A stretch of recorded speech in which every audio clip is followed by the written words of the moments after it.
A partir de este momento, compartimos la lectura sin comentarios del libro El conflicto de los siglos, escrito por Helena Harmon de White. Capítulo 26.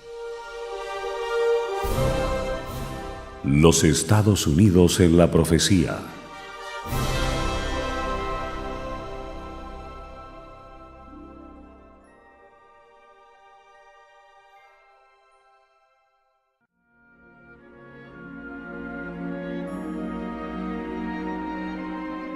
Fue abierto el templo de Dios en el cielo, y fue vista en su templo el arca de su pacto. Apocalipsis 11:19. El arca del pacto de Dios está en el lugar santísimo, en el segundo departamento del santuario. En el servicio del tabernáculo terrenal, que servía de mera representación y sombra de las cosas celestiales, este departamento solo se abría en el gran día de las expiaciones para la purificación del santuario. Por consiguiente, la proclamación de que el templo de Dios fue abierto en el cielo y fue vista el arca de su pacto indica que el lugar santísimo del santuario celestial fue abierto en 1844, cuando Cristo entró en él para consumar la obra final de la expiación. Los que por fe siguieron a su gran sumo sacerdote cuando dio principio a su ministerio en el lugar santísimo, contemplaron el arca de su pacto. Habiendo estudiado el asunto del santuario, llegaron a entender el cambio que se había realizado en el ministerio del Salvador y vieron que éste estaba entonces oficiando como intercesor ante el arca de Dios y ofrecía su sangre en favor de los pecadores. El arca que estaba en el tabernáculo terrenal contenía las 2 tablas de piedra en que estaban inscritos los preceptos de la ley de Dios. El arca era un mero receptáculo de las tablas de la ley, y era esta ley divina la que le daba su valor y su carácter sagrado a aquella. Cuando fue abierto el templo de Dios en el cielo, se vio el arca de su pacto. En el lugar santísimo, en el santuario celestial, es donde se encuentra inviolablemente encerrada la ley divina, la ley promulgada por el mismo Dios entre los truenos del Sinaí y escrita con su propio dedo en las tablas de piedra.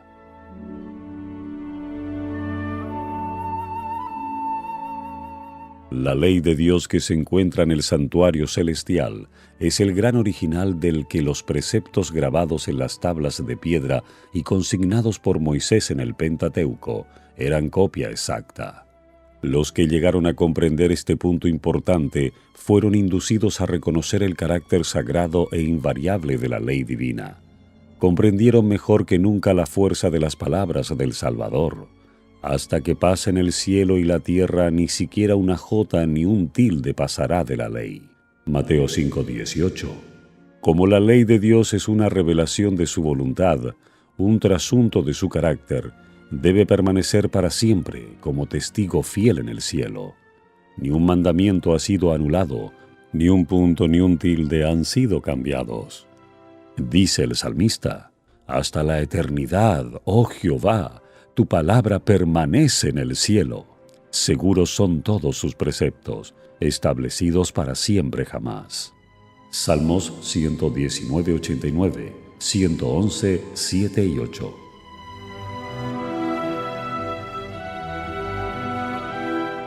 En el corazón mismo del Decálogo se encuentra el 4.º mandamiento, tal cual fue proclamado originalmente.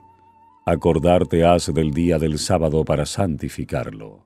6 días trabajarás, harás toda tu obra, mas el 7º día será sábado a Jehová tu Dios. No hagas obra ninguna, tú, ni tu hijo, ni tu hija, ni tu siervo, ni tu criada, ni tu bestia, ni tu extranjero que está dentro de tus puertas. Porque en 6 días hizo Jehová los cielos y la tierra, la mar y todas las cosas que en ellos hay. Y en el día 7º reposó. Por tanto Jehová bendijo el día del sábado y lo santificó. Éxodo 20:8-11.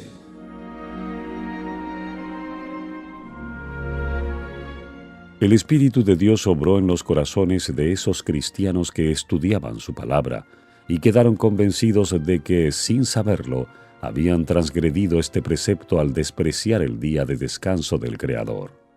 Empezaron a examinar las razones por las cuales se guardaba el primer día de la semana en lugar del día que Dios había santificado. No pudieron encontrar en las Sagradas Escrituras prueba alguna de que el cuarto mandamiento hubiese sido abolido o de que el día de reposo hubiese cambiado. La bendición que desde un principio santificaba el séptimo día no había sido nunca revocada. Habían procurado honradamente conocer y hacer la voluntad de Dios. Al reconocerse entonces transgresores de la ley divina, sus corazones se llenaron de pena y manifestaron su lealtad hacia Dios guardando su santo sábado.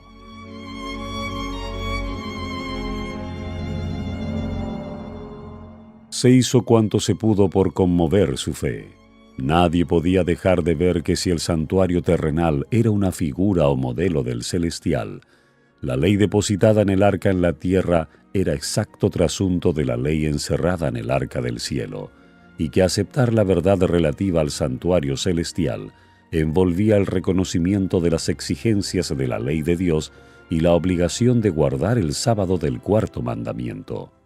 En esto estribaba el secreto de la oposición violenta y resuelta que se le hizo a la exposición armoniosa de las Escrituras que revelaban el servicio desempeñado por Cristo en el santuario celestial.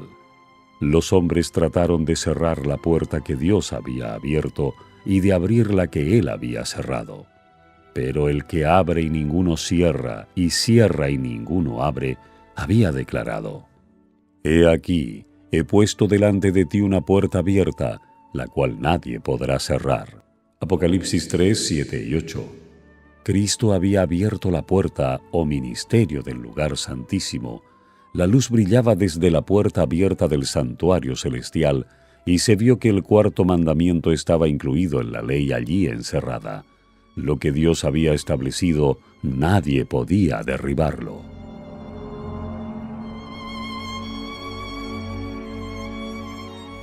Los que habían aceptado la luz referente a la mediación de Cristo y a la perpetuidad de la ley de Dios, encontraron que éstas eran las verdades presentadas en el capítulo 14 del Apocalipsis. Los mensajes de este capítulo constituyen una triple amonestación, que debe servir para preparar a los habitantes de la tierra para la segunda venida del Señor. La declaración, «Ha llegado la hora de su juicio», indica la obra final de la actuación de Cristo para la salvación de los hombres. Proclama una verdad que debe seguir siendo proclamada hasta el fin de la intercesión del Salvador y su regreso a la tierra para llevar a su pueblo consigo. La obra del juicio que empezó en 1844 debe proseguirse hasta que sean falladas las causas de todos los hombres, tanto de los vivos como de los muertos. De aquí que deba extenderse hasta el fin del tiempo de gracia concedido a la humanidad. Y para que los hombres estén debidamente preparados para subsistir en el juicio, el mensaje les manda: «Temed a Dios y dadle gloria, y adorad al que hizo el cielo y la tierra y el mar y las fuentes de agua». El resultado de la aceptación de estos mensajes está indicado en las palabras: «En esto está la paciencia de los santos, los que guardan los mandamientos de Dios y la fe de Jesús». Para subsistir ante el juicio tiene el hombre que guardar la ley de Dios. Esta ley será la piedra de toque en el juicio. El apóstol Pablo declara: «Cuantos han pecado bajo la ley, por la ley serán juzgados. En el día en que juzgará Dios las obras más ocultas de los hombres por medio de Jesucristo». Y dice que los que cumplen la ley serán justificados. Romanos 2, 12 al 16. La fe es esencial para guardar la ley de Dios, pues sin fe es imposible agradarle, y todo lo que no es de fe es pecado. Hebreos 11:6, Romanos 14:23.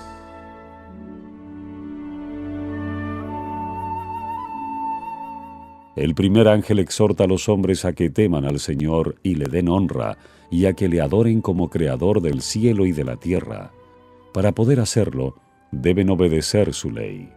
El sabio dice: Teme a Dios y guarda sus mandamientos, porque esto es la suma del deber humano. Eclesiastés 12:13. Sin obediencia a sus mandamientos, ninguna adoración puede agradar a Dios. Este es el amor de Dios, que guardemos sus mandamientos.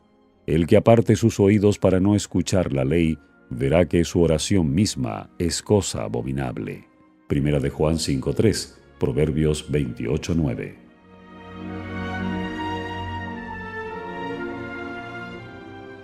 El deber de adorar a Dios estriba en la circunstancia de que Él es el Creador, y que a Él es a quien todos los demás seres deben su existencia. Y cada vez que la Biblia presenta el derecho de Jehová a nuestra reverencia y adoración, con preferencia a los dioses de los paganos, menciona las pruebas de su poder creador. Todos los dioses de los pueblos son ídolos, mas Jehová hizo los cielos. Salmo 96:5. ¿A quién pues me compararéis para que yo sea como él? Dice el Santo. Levantad hacia arriba vuestros ojos y ved. ¿Quién creó aquellos cuerpos celestes? Así dice Jehová, creador de los cielos, el que formó la tierra y la hizo. Yo soy Jehová, y no hay otro Dios. Isaías 40:25 y 26 y 45:18. Dice el salmista, reconoced que Jehová, Él es Dios. Él nos hizo, y no nosotros a nosotros mismos. Venid, postrémonos y encorvémonos, arrodillémonos ante Jehová nuestro Hacedor. Salmo 103 y 95:6. Y los santos que adoran a Dios en el cielo dan como razón del homenaje que le deben. Digno eres tú, Señor nuestro y Dios nuestro, de recibir la gloria y la honra y el poder, porque tú creaste todas las cosas. Apocalipsis 14:11.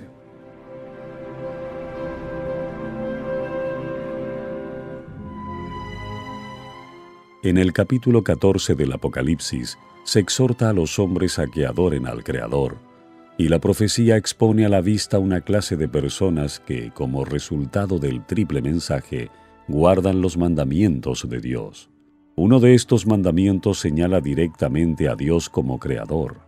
El cuarto precepto declara, el séptimo día será sábado a Jehová tu Dios, porque en 6 días hizo Jehová los cielos y la tierra, la mar y todas las cosas que en ellos hay.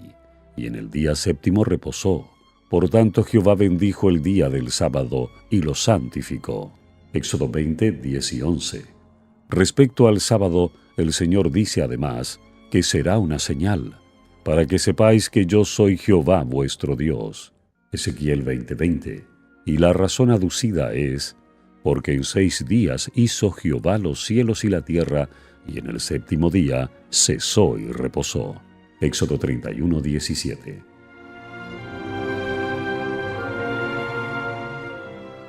La importancia del sábado como institución conmemorativa de la creación consiste en que recuerda siempre la verdadera razón por la cual se debe adorar a Dios, porque Él es el Creador y nosotros somos sus criaturas.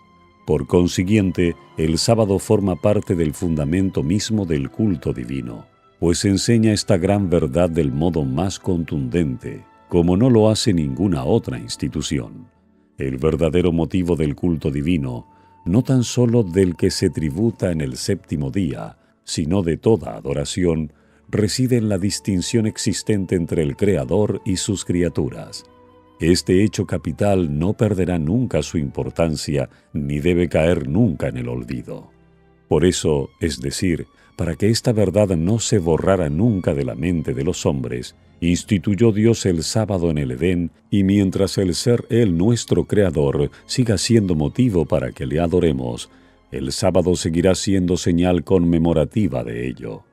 Si el sábado se hubiese observado universalmente, los pensamientos e inclinaciones de los hombres se habrían dirigido hacia el Creador como objeto de reverencia y adoración, y nunca habría habido un idólatra, un ateo o un incrédulo. La observancia del sábado es señal de lealtad al verdadero Dios, que hizo el cielo y la tierra y el mar y las fuentes de agua. Resulta pues que el mensaje que manda a los hombres adorar a Dios y guardar sus mandamientos los ha de invitar especialmente a observar el cuarto mandamiento.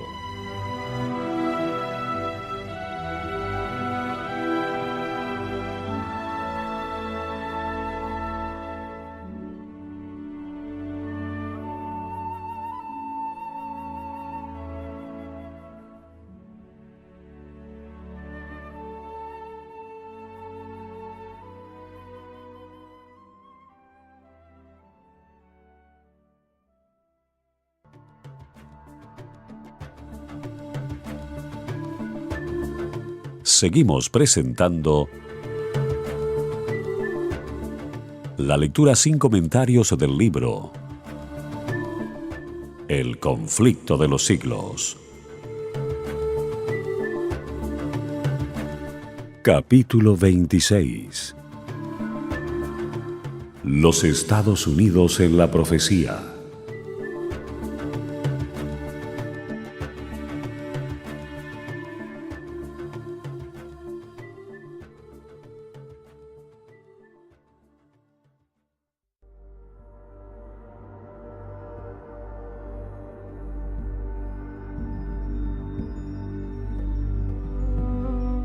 En contraposición con los que guardan los mandamientos de Dios y tienen la fe de Jesús, el tercer ángel señala otra clase de seres humanos contra cuyos errores va dirigido solemne y terrible aviso.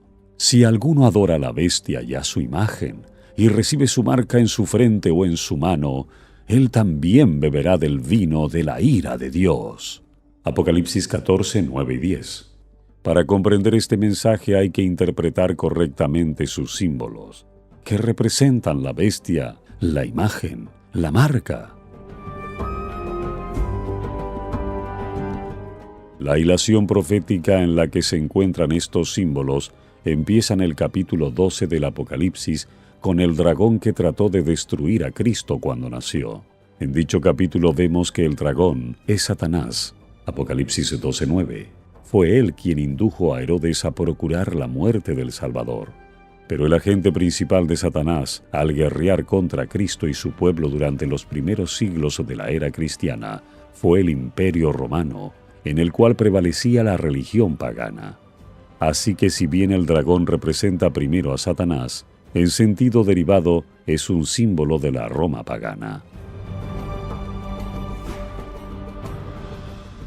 En el capítulo 13 se describe otra bestia, parecida a un leopardo, a la cual el dragón dio su poder y su trono y grande autoridad.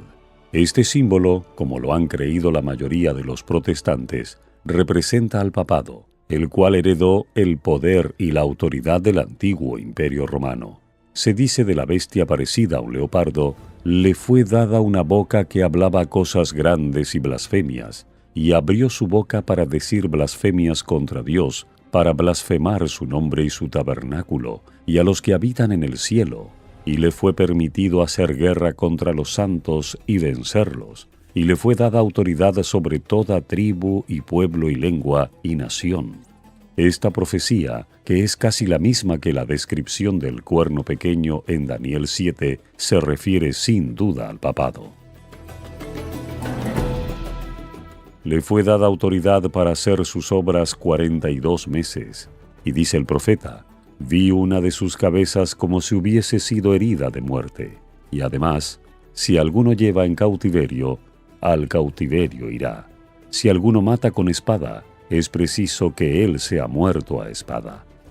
Los 42 meses son lo mismo que un tiempo y 2 tiempos y la mitad de un tiempo, 3 años y medio, o 1260 días de Daniel 7, el tiempo durante el cual el poder papal debía oprimir al pueblo de Dios.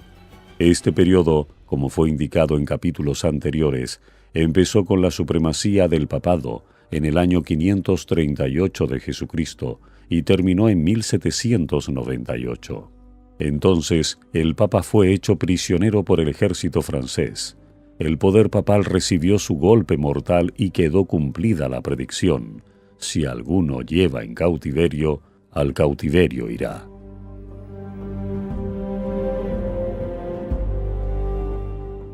Y aquí preséntase otro símbolo. El profeta dice, Vi otra bestia que subía de la tierra y tenía 2 cuernos semejantes a los de un cordero. Apocalipsis 13:11. Tanto el aspecto de esta bestia como el modo en que sube indican que la nación que representa difiere de las representadas en los símbolos anteriores.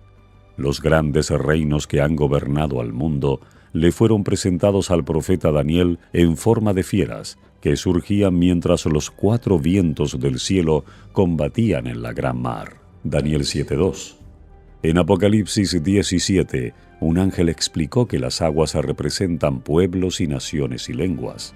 Apocalipsis 17:15.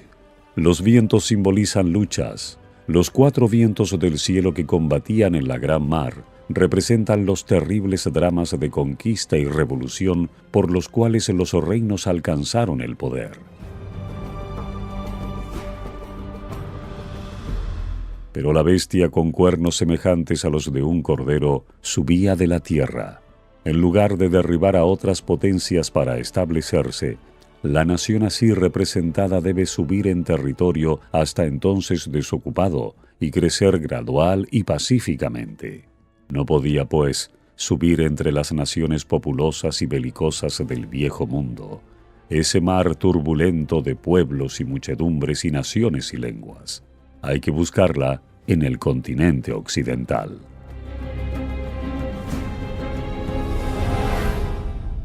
¿Cuál era en 1798 la nación del Nuevo Mundo, cuyo poder estuviera entonces desarrollándose, de modo que se anunciara como nación fuerte y grande, capaz de llamar la atención del mundo?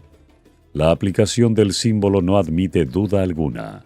Una nación, y solo una, responde a los datos y rasgos característicos de esta profecía. No hay duda de que se trata aquí de los Estados Unidos de Norteamérica. Una y otra vez el pensamiento y los términos del autor sagrado han sido empleados inconscientemente por los oradores e historiadores al describir el nacimiento y crecimiento de esta nación. El profeta vio que la bestia subía de la tierra, y según los traductores, la palabra dada aquí por subía significa literalmente crecía o brotaba como una planta. Y, como ya lo vimos, la nación debe nacer en territorio hasta entonces desocupado. Un escritor notable, al describir el desarrollo de los Estados Unidos, habla del misterio de su desarrollo de la nada y dice: como silenciosa semilla crecimos hasta llegar a ser un imperio. Un periódico europeo habló en 1850 de los Estados Unidos como de un imperio maravilloso que surgía y que en el silencio de la tierra crecía constantemente en poder y gloria. Eduardo Everett, en un discurso acerca de los peregrinos, fundadores de esta nación, dijo: buscaron un lugar retirado que por su obscuridad resultara inofensivo y seguro en su aislamiento, donde la pequeña iglesia de Leiden pudiese tener libertad de conciencia. He aquí las inmensas regiones sobre las cuales en pacífica conquista han plantado los estandartes de la cruz. Y tenía 2 cuernos semejantes a los de un cordero. Los cuernos, semejantes a los de un cordero, representan juventud, inocencia y mansedumbre, rasgos del carácter de los Estados Unidos, cuando el profeta vio que esa nación subía en 1798. Entre los primeros expatriados cristianos que huyeron a América en busca de asilo contra la opresión real y la intolerancia sacerdotal, hubo muchos que resolvieron establecer un gobierno sobre el amplio fundamento de la libertad civil y religiosa. Sus convicciones hallaron cabida en la Declaración de la Independencia, que hace resaltar la gran verdad de que todos los hombres son creados iguales y poseen derechos inalienables a la vida, a la libertad y a la búsqueda de la felicidad. Y la Constitución garantiza al pueblo el derecho de gobernarse a sí mismo y establece que los representantes elegidos por el voto popular promulguen las leyes y las hagan cumplir. Además, fue otorgada la libertad religiosa y a cada cual se le permitió adorar a Dios según los dictados de su conciencia. El republicanismo y el protestantismo vinieron a ser los principios fundamentales de la nación. Estos principios son el secreto de su poder y de su prosperidad. Los oprimidos y pisoteados de toda la cristiandad se han dirigido a este país con afán y esperanza. Millones han fondeado en sus playas, y los Estados Unidos han llegado a ocupar un puesto entre las naciones más poderosas de la tierra. Pero la bestia que tenía cuernos como un cordero, hablaba como dragón, y ejerce toda la autoridad de la primera bestia en su presencia, y hace que la tierra y los que en ella habitan adoren a la bestia primera, cuya herida mortal fue sanada, diciendo a los que habitan sobre la tierra que hagan una imagen de la bestia que recibió el golpe de espada y sin embargo vivió. Apocalipsis 13, 11 al 14.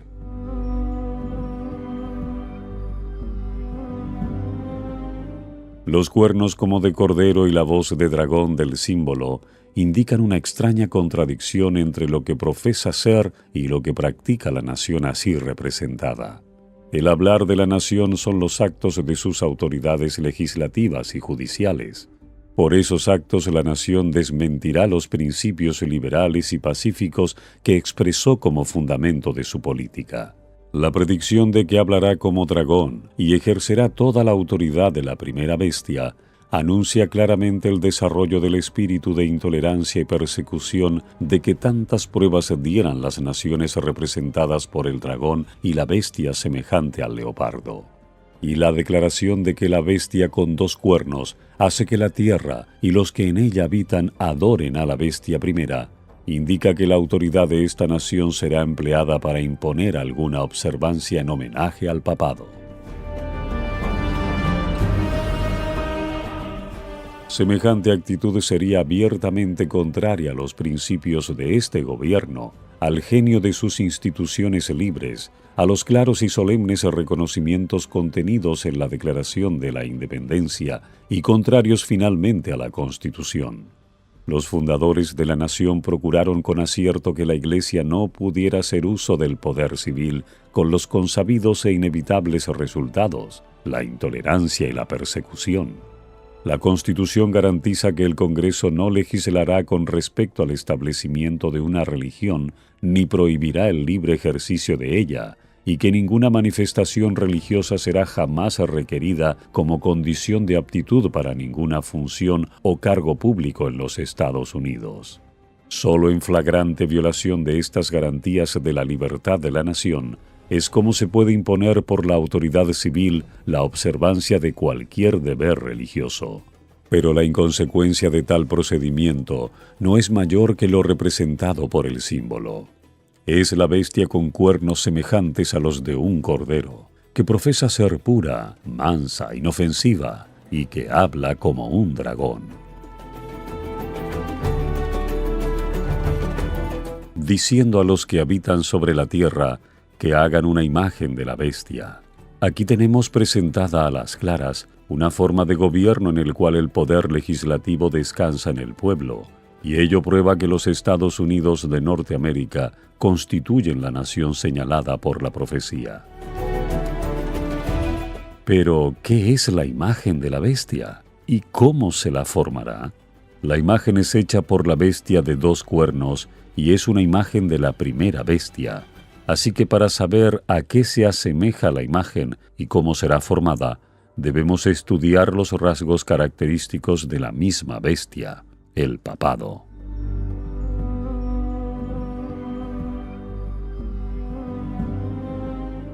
Cuando la iglesia primitiva se corrompió al apartarse de la sencillez del Evangelio y al aceptar costumbres y ritos paganos, perdió el espíritu y el poder de Dios, y para dominar las conciencias buscó el apoyo del poder civil. El resultado fue el papado, es decir, una iglesia que dominaba el poder del Estado y se servía de él para promover sus propios fines y especialmente para extirpar la herejía. Para que los Estados Unidos formen una imagen de la bestia, el poder religioso debe dominar de tal manera al gobierno civil que la autoridad del Estado sea empleada también por la Iglesia para cumplir sus fines. Siempre que la Iglesia alcanzó el poder civil, lo empleó para castigar a los que no admitían todas sus doctrinas. Las iglesias protestantes que siguieron las huellas de Roma al aliarse con los poderes mundanos, manifestaron el mismo deseo de restringir la libertad de conciencia. Ejemplo de esto lo tenemos en la larga persecución de los disidentes por la Iglesia de Inglaterra. Durante los siglos XVI y XVII, miles de ministros no conformistas fueron obligados a abandonar sus iglesias y a muchos pastores y feligreses se les impusieron multas, encarcelamientos, torturas y el martirio. Fue la apostasía lo que indujo a la iglesia primitiva a buscar la ayuda del gobierno civil, y esto preparó el camino para el desarrollo del papado, simbolizado por la bestia. San Pablo lo predijo al anunciar que vendría la apostasía y sería revelado el hombre de pecado. Segunda de Tesalonicenses 2:3. De modo que la apostasía en la iglesia preparará el camino para la imagen de la bestia. La Biblia declara que antes de la venida del Señor habrá un estado de decadencia religiosa análoga a la de los primeros siglos. En los postreros días vendrán tiempos peligrosos, porque los hombres serán amadores de sí mismos, amadores del dinero, jactanciosos, soberbios, blasfemos, desobedientes a sus padres, ingratos, impíos, sin afecto natural, implacables, calumniadores, incontinentes, fieros, aborrecedores de los que son buenos, traidores, protervos, hinchados de orgullo, amadores de los placeres, más bien que amadores de Dios, teniendo la forma de piedad, mas negando el poder de ella. Segunda de Timoteo 3, 1-5. Empero el Espíritu dice expresamente que en tiempos venideros algunos se apartarán de la fe, prestando atención a espíritus seductores y a enseñanzas de demonios. Primera de Timoteo 4:1. Satanás obrará con todo poder y con señales y con maravillas mentirosas y con todo el artificio de la injusticia. Y todos los que no admitieron el amor de la verdad para que fuesen salvos, serán dejados para que acepten operación de error, a fin de que crean a la mentira. Segunda de Tesalonicenses 2, 9-11. Cuando se haya llegado a este estado de impiedad, se verán los mismos resultados que en los primeros siglos. Muchos consideran la gran diversidad de creencias en las iglesias protestantes como prueba terminante de que nunca se procurará asegurar una uniformidad forzada. Pero desde hace años se viene notando entre las iglesias protestantes un poderoso y creciente sentimiento en favor de una unión basada en puntos comunes de doctrina. Para asegurar tal unión, debe necesariamente evitarse toda discusión de asuntos en los cuales no todos están de acuerdo, por importantes que sean desde el punto de vista bíblico. Carlos Bicha, en un sermón predicado en 1846, declaró que el pastorado de las denominaciones evangélicas protestantes no está formado solo bajo la terrible presión del mero temor humano, sino que vive y se mueve y respira en una atmósfera radicalmente corrompida y que apela a cada instante al elemento más bajo de su naturaleza para tapar la verdad y doblar la rodilla ante el poder de la apostasía. ¿No pasó así con la Iglesia romana? ¿No estamos reviviendo su vida? ¿Y qué es lo que vemos por delante? Otro concilio general, una convención mundial, alianza evangélica y credo universal. Cuando se haya logrado esto, en el esfuerzo para asegurar completa uniformidad, solo faltará un paso para apelar a la fuerza.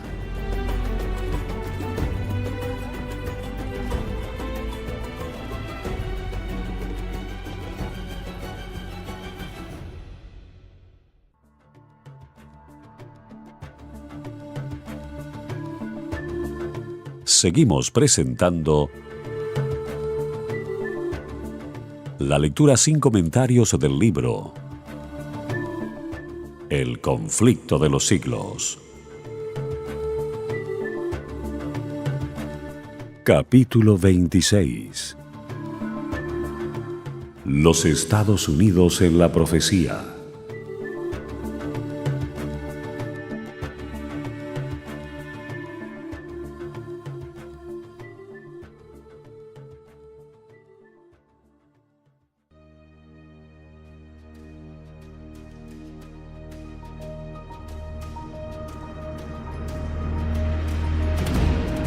Cuando las iglesias principales de los Estados Unidos, uniéndose en puntos comunes de doctrina, influyan sobre el Estado para que imponga los decretos y las instituciones de ellas, entonces la América protestante habrá formado una imagen de la jerarquía romana y la inflicción de penas civiles contra los disidentes vendrá de por sí sola.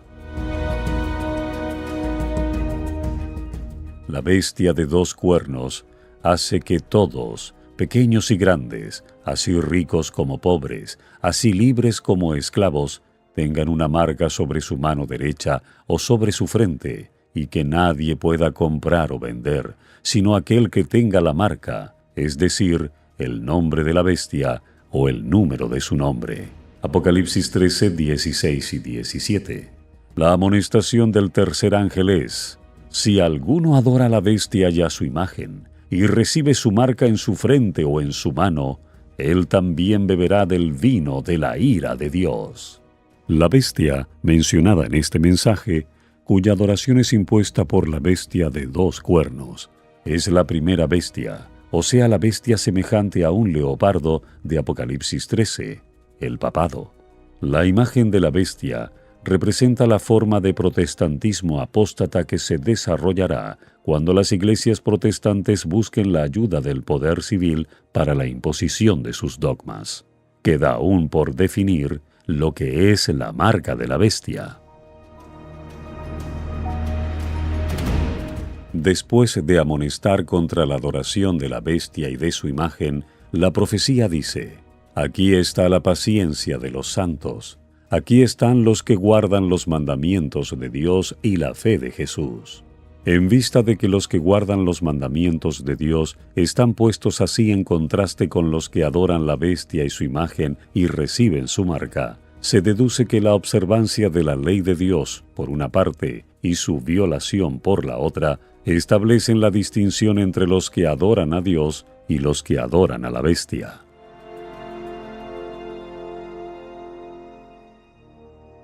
El rasgo más característico de la bestia, y por consiguiente de su imagen, es la violación de los mandamientos de Dios. Daniel dice del cuerno pequeño, o sea, del papado: pensará en mudar los tiempos y la ley. Daniel 7:25. Y San Pablo llama al mismo poder el hombre de pecado que había de ensalzarse sobre Dios. Una profecía es complemento de la otra.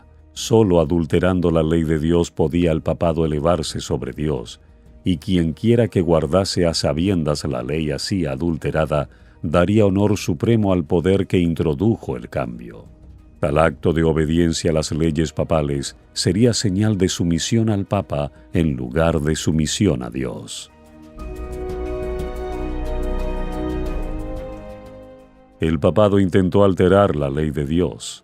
El segundo mandamiento, que prohíbe el culto de las imágenes, ha sido borrado de la ley, y el cuarto mandamiento ha sido adulterado de manera que autorice la observancia del primer día en lugar del séptimo como día de reposo. Pero los papistas aducen para justificar la supresión del segundo mandamiento que éste es inútil, puesto que está incluido en el primero, y que ellos dan la ley tal cual Dios tenía propuesto que fuese entendida. Este no puede ser el cambio predicho por el profeta. Se trata de un cambio intencional y deliberado. Pensará en mudar los tiempos y la ley.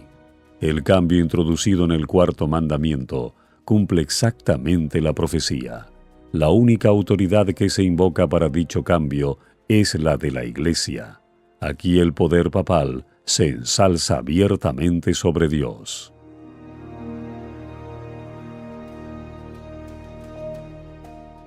Mientras los que adoran a Dios se distinguirán especialmente por su respeto al cuarto mandamiento, ya que este es el signo de su poder creador y el testimonio de su derecho al respeto y homenaje de los hombres. Los adoradores de la bestia se distinguirán por sus esfuerzos para derribar el monumento recordativo del Creador y ensalzar lo instituido por Roma. Las primeras pretensiones arrogantes del papado fueron hechas en favor del domingo, y la primera vez que recurrió al poder del Estado fue para imponer la observancia del domingo como día del Señor. Pero la Biblia señala el séptimo día, y no el primero, como día del Señor. Cristo dijo: «El Hijo del Hombre es Señor aún del sábado». El cuarto mandamiento declara que el día séptimo es día de descanso, consagrado a Jehová. Y por boca del profeta Isaías el Señor lo llama «mi día santo». San Marcos 2:28, Éxodo 20:10, Isaías 58:13.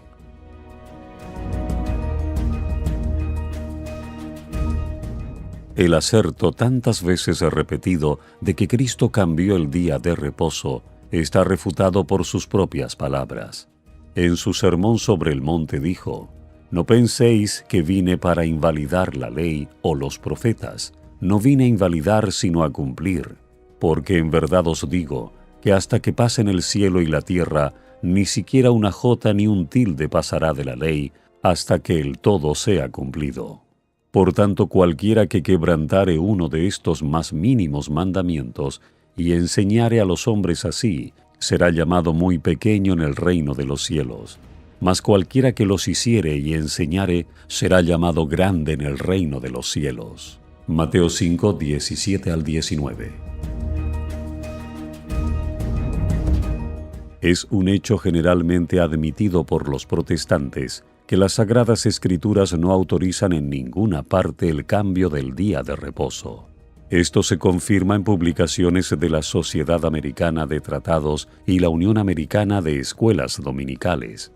Una de estas obras reconoce que el Nuevo Testamento no dice absolutamente nada en cuanto a un mandamiento explícito en favor del día de reposo, o a reglas definidas relativas a su observancia.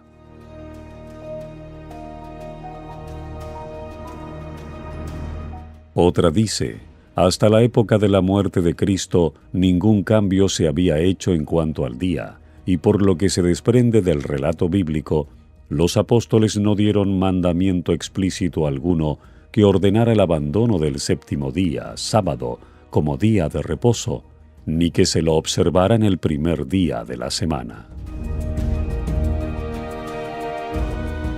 Los católicos romanos reconocen que el cambio del día de descanso fue hecho por su Iglesia y declaran que al observar el domingo los protestantes reconocen la autoridad de ella.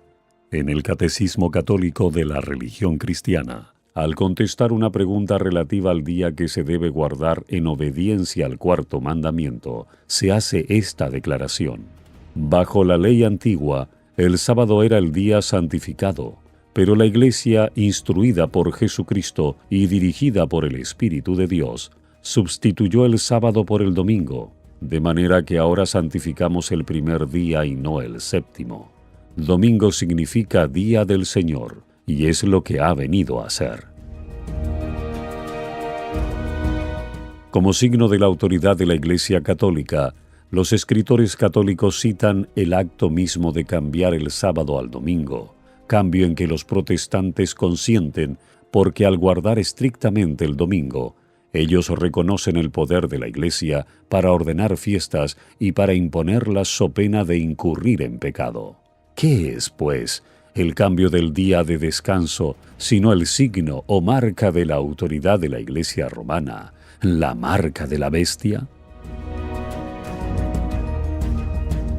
La Iglesia romana no ha renunciado a sus pretensiones a la supremacía, y cuando el mundo y las iglesias protestantes aceptan un día de descanso creado por ella, mientras rechazan el día de descanso de la Biblia, acatan en la práctica las tales pretensiones.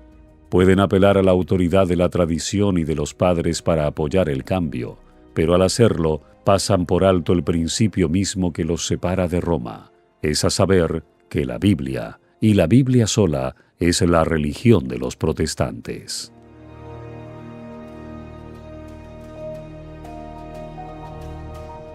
Los papistas pueden ver que los protestantes se están engañando a sí mismos al cerrar voluntariamente los ojos ante los hechos del caso.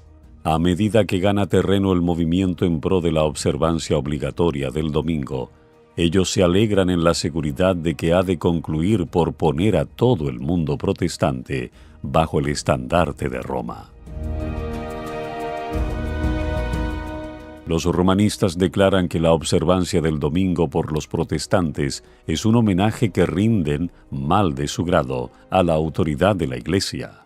La imposición de la observancia del domingo por parte de las iglesias protestantes es una imposición de que se adore al papado, o sea, a la bestia.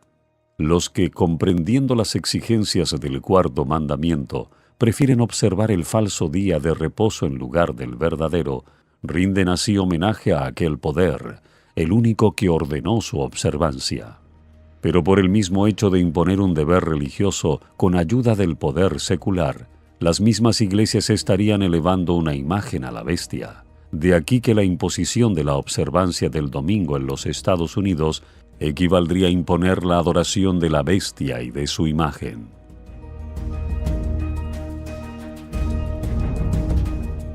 Pero los cristianos de las generaciones pasadas observaron el domingo creyendo guardar así el día de descanso bíblico. Y ahora hay verdaderos cristianos en todas las iglesias, sin exceptuar la católica romana, que creen honradamente que el domingo es el día de reposo divinamente instituido. Dios acepta su sinceridad de propósito y su integridad, pero cuando la observancia del domingo sea impuesta por la ley, y que el mundo sea ilustrado respecto a la obligación del verdadero día de descanso, entonces el que transgrediere el mandamiento de Dios para obedecer un precepto que no tiene mayor autoridad que la de Roma, honrará con ello al papado por encima de Dios. Rendirá homenaje a Roma y al poder que impone la institución establecida por Roma. Adorará a la bestia y su imagen. Cuando los hombres rechacen entonces la institución que Dios declaró ser el signo de su autoridad y honren en su lugar lo que Roma escogió como signo de su supremacía, ellos aceptarán de hecho el signo de la sumisión a Roma, la marca de la bestia. Y sólo cuando la cuestión haya sido expuesta así a las claras ante los hombres, y ellos hayan sido llamados a escoger entre los mandamientos de Dios y los mandamientos de los hombres, será cuando los que perseveren en la transgresión recibirán la marca de la bestia. La más terrible amenaza que haya sido jamás dirigida a los mortales se encuentra contenida en el mensaje del tercer ángel. Debe ser un pecado horrendo el que atrae la ira de Dios sin mezcla de misericordia. Los hombres no deben ser dejados en la ignorancia tocante a esta importante cuestión. La amonestación contra este pecado debe ser dada al mundo antes que los juicios de Dios caigan sobre él, para que todos sepan por qué deben consumarse y para que tengan oportunidad para librarse de ellos. La profecía declara que el primer ángel hará su proclamación a cada nación, y tribu, y lengua y pueblo. El aviso del tercer ángel, que forma parte de ese triple mensaje, no tendrá menos alcance. La profecía dice de él que será proclamado en alta voz por un ángel que vuele por medio del cielo y llamará la atención del mundo.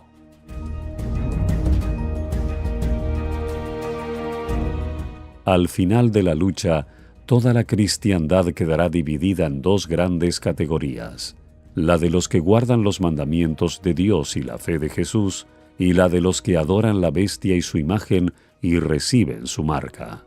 Si bien la Iglesia y el Estado se unirán para obligar a todos, pequeños y grandes, así ricos como pobres, así libres como esclavos, a que tengan la marca de la bestia. Apocalipsis 13:16. El pueblo de Dios no la tendrá. El profeta de Patmos vio que los que habían salido victoriosos de la prueba de la bestia y de su imagen y del número de su nombre, estaban sobre aquel mar de vidrio, teniendo arpas de Dios, y cantaban el cántico de Moisés y del Cordero. Apocalipsis 15:2 y 3.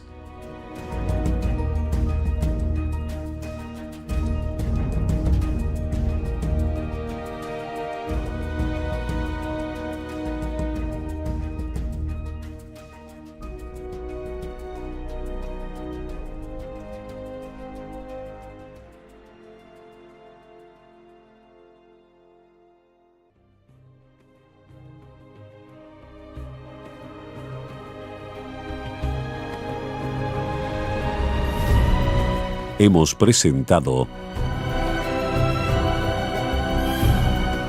la lectura sin comentarios del libro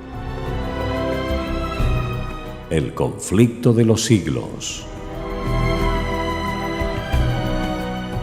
escrito por Elena Harmon de Huay.